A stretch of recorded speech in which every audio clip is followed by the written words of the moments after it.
La historia del cristianismo es muy amplia.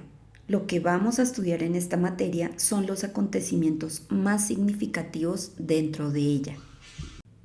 De igual manera, el pensamiento cristiano también es muy amplio y ha influenciado muchísimo en lo que es el mundo en la actualidad. Por eso mismo, esta materia es una leve pincelada y una clase muy introductoria, no de profundidad, pero se tocarán los temas más relevantes que hay dentro del pensamiento cristiano. La introducción a manera de objetivo general es informar al estudiante acerca de las escuelas y tendencias históricas más significativas en el campo teológico, resaltando sus aportes más valiosos y advirtiendo a su vez sobre los peligros que entrañan para la ortodoxia cristiana, con la intención de establecer una teología integral que incorpore en un solo sistema teológico todas las contribuciones dignas de consideración de los demás sistemas y tendencias teológicas previas y contemporáneas. Las competencias a desarrollar por parte de los estudiantes con esta materia son varias. La primera de ellas es influir. El estudiante, luego de cursar esta materia, tendrá un liderazgo responsable, capaz de formular con claridad, coherencia y profundidad la visión del mundo revelada en la Biblia, junto con sus implicaciones para la vida humana. También desarrollará la competencia de interpretar, porque va a someter de manera crítica los contenidos de disciplinas seculares de corte humanista a la doctrina bíblica, reorientándola y enmarcándola en la cosmovisión bíblica siempre que sea necesario. También podrá argumentar. Eso quiere decir que expondrá de manera documentada la doctrina cristiana en cualquiera de los temas principales contenidos y revelados en ella, así como será capaz de identificar y refutar de manera sobria y muy respetuosa cualquier exposición herética de la doctrina cristiana. Por último, podrá discipular, porque manifestará una legítima preocupación por el crecimiento espiritual de sus hermanos en la iglesia y los va a guiar a tener conciencia de la responsabilidad de sus acciones ante Dios y ante los hombres a la luz de la sana doctrina.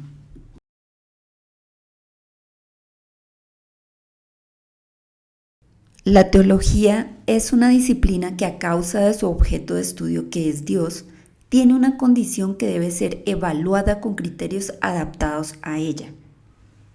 Aunque en la teología cristiana la principal fuente de conocimiento es la revelación, esto no excluye otros caminos que ayudan a verificar la veracidad de los datos que se obtienen con la teología misma. Es importante explicar las fuentes del pensamiento teológico. La teología es una disciplina muy sistemática que tiene una fuente y esta fuente es la Biblia. En esta disciplina se parte de la convicción de que Dios se revela al hombre y esta revelación de Dios es la palabra. Su palabra se ve objetivamente en la naturaleza cuando Dios la utilizó para crear. Entonces escuchamos Dios dijo, Dios dijo. Su palabra también se ve vitalmente con Jesucristo, que es Dios mismo hecho hombre. Y por último, su palabra también se ve sistemáticamente en la Biblia, que es la palabra de Dios de forma escrita. La revelación de Dios objetiva en la naturaleza con su palabra que crea es la revelación general. Está al alcance de cualquier persona y no se necesita nada sobrenatural de lo alto para que esa revelación se dé.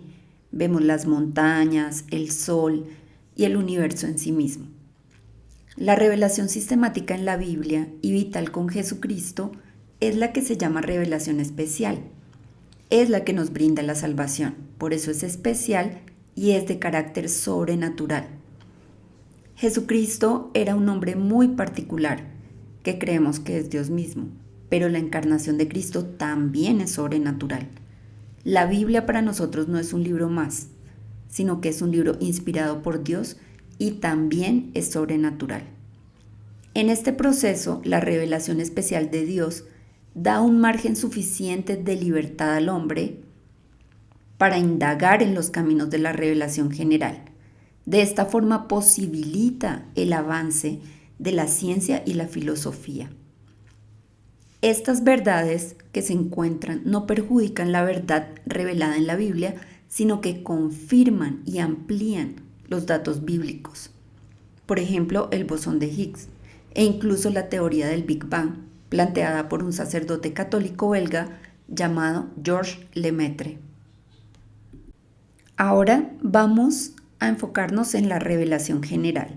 Esta revelación es común a todos los hombres. Con esta revelación se puede obtener un limitado pero útil conocimiento de Dios. Sin embargo, en sí misma no es útil para relacionarse con Él, pero puede motivar a cualquier hombre a buscar la revelación especial. Mucha de la información de esta revelación se capta de manera inmediata y sin necesidad de ningún proceso reflexivo. Esta revelación debe subordinarse a la revelación especial. Los argumentos que la teología ha formulado a lo largo de la historia están dentro de esta revelación. Los argumentos son el teleológico, el antropológico o moral, el cosmológico y el ontológico. De todas formas, sabemos que la existencia de Dios no tenemos necesidad de demostrarla. Es algo que se sabe y se da por sentada. La responsabilidad de la demostración de la no existencia debe correr por cuenta de los ateos. La posición del ateo no es objetiva, porque no hace caso de las evidencias, porque éstas riñen con su conveniencia personal. La fe sí es un salto como lo planteó Kierkegaard, pero no es irracional ni un salto al vacío, sino que es una decisión de la voluntad y se basa en la confianza que recibimos a través de la revelación especial. Esa confianza viene de parte de Dios. Recordemos a Fontanelle, quien puntualiza: la verdad entra en el espíritu con tanta facilidad que cuando la oímos por primera vez nos parece simplemente que no hacemos más que recordar algo que ya sabíamos de memoria. Ahora vamos a ver las formas que adquiere la revelación general. La primera es el universo y la naturaleza. El universo nos muestra muchas cosas de Dios. A pesar de ser una revelación silenciosa, es lo suficientemente elocuente y universal para que todos, sin excepción, puedan apreciarla con suficiente claridad. En segundo lugar, vemos la razón. Esas verdades que se aceptan con el corazón también deben ser explicadas en términos de conocimiento razonable y con palabras articuladas, en conceptos lógicos, coherentes y sistemáticos. Debemos tener capacidad de pensar, de razonar. Si no tuviéramos la razón, ¿de qué nos serviría observar el universo y la naturaleza?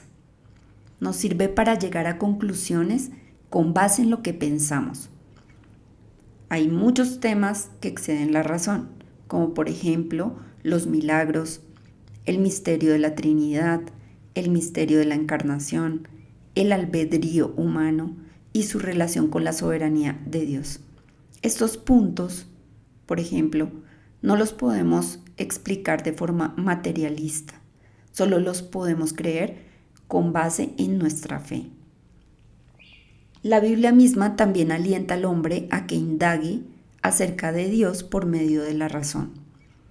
Por eso es que la teología es la interpretación racional de la fe religiosa y por lo tanto es el resultado de la aplicación de la razón a las verdades de Dios. Ahora vamos a hablar de la experiencia. La experiencia personal es otra fuente de conocimiento de Dios avalada por su propia palabra. La naturaleza humana está diseñada para aprender de dos formas: por experiencia propia o a través de la instrucción y experiencia de otras personas.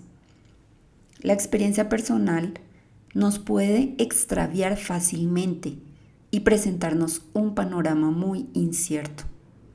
La experiencia, para ser verdaderamente fructífera, necesita ser orientada por unas pautas que le marquen la dirección en que debe encaminarse. La Biblia provee estas pautas. Nadie puede ser cristiano a través de la experiencia de otros, sino que tiene que experimentar las verdades cristianas en su propia vida para llegar a ser un cristiano verdadero. Por último, vamos a hablar de la tradición. Tenemos una idea muy negativa de la tradición. Pensamos que la Iglesia nos dio una cantidad de tradiciones que distorsionaban la fuente. Los evangélicos creemos que la tradición es mala y que además el Señor condena la tradición. Pero la verdad es que Él la condenó porque los fariseos invalidaban el mandamiento de Dios poniendo por encima la tradición. Una tradición no puede valer más que la Biblia. La tradición rabínica se ponía al mismo nivel que la Biblia. La tradición es buena si está subordinada a la Biblia. La tradición es la suma de la experiencia de generaciones anteriores de cristianos. Por ejemplo, nosotros hacemos el estudio de la experiencia de los cristianos anteriores. En este caso, ya tenemos 5 siglos de tradición desde Martín Lutero. Ahora vamos a ver 3 argumentos que sirven como evidencia de la existencia de Dios. El primero es el argumento cosmológico. En el Salmo 19, del 1 al 4, vemos que el universo nos transmite un lenguaje silencioso, pero no por eso es insignificante. Allí dice: los cielos cuentan la gloria de Dios. Todo nos conduce a la existencia de Dios. Y en Romanos 1:20 también leemos que nadie tiene excusa. Y esto precisamente lo hemos procesado por medio de la razón. Luego seguimos con el argumento antropológico o moral. Aquí dentro de este argumento tenemos la conciencia moral que forma parte de este argumento. Antropos viene de hombre y el hombre tiene una conciencia moral que sirve de argumento para demostrar la existencia de Dios. ¿Y por qué? Porque solo el hombre tiene conciencia moral, la conciencia del bien y del mal. Los animales no la tienen.